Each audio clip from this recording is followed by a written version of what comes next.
asalaamaaleykum wa rahmatullah maa ngi tudd Mouhamed Adi Ndaw responsable politique Kaccot. waaw mer lool te li ko waral du lenn lu dul ndaw loo xamante ni dëkk commune Kaccot juddoo fa yaroo fa màggee fa def fa léppam mais goxam amul dara du yoon du courant du dara loo xamante ni am na fa. loolu nag moo métti ndaw boobu ñu xam ko si Ali Macky Sall d'ailleurs ku bëgg Macky Sall la parti au pouvoir la bokk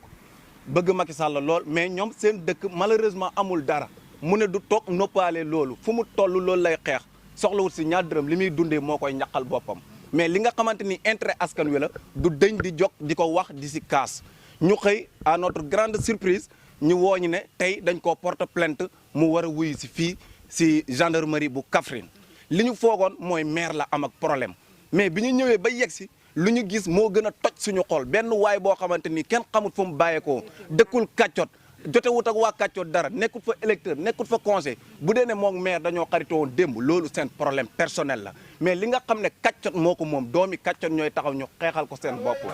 loolu moom da ko war a xam te Habib Niang il faut que mu def attention parce que ndawi Kaccot nag màgg nañ te deetuñ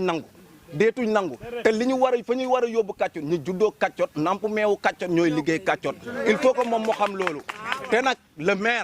maire na xam ne responsabilité bi yëpp si moom la gàcc lu tax si moom la gàcc mooy Habib Niang maire la xam-xamut kenn Kaccot buy ñëw Kaccot bay miin suñu doxin ba ñuy yàpp maire moo tax il faut que mu arrêté ko wala la jeunesse ñoom ñu arrêté ko seen bopp parce que nag duñu nangu jeunesse bi kenn di leen xoqatal wala di leen tiital ba buñ gisee lu leen naqari kenn du ñemee sëqat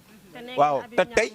Habib Niang moomu moo porte plainte Ali Macky Sall bi ñu ñëwee ba yegg si te du bi mu ñëwee ba si biir gendarmerie bi ñun lu ñu yëg mooy moom dafa ñëw présenté wu comme koo xam ne mooy adjoint au maire te li ma leen wax mënut wate Kaccot nekkut fa conseiller dëkkut fa nekkut adjoint au maire conseiller sax nekkut ko nu muy nekkee adjoint au maire te du yoon tey du yoon ëllëg loolu ñëpp xam nañ ne du yoon moom en personne xam na ne du yoon te ñu ngi lancé un appel bépp autorité ñu xam ne Habib Niang bu arrêté wul démarche yi nga xamante ni moom la nekk on est prêt à faire face il faut que loolu mu xam ko wasalaamaaleykum wa rahmatulah.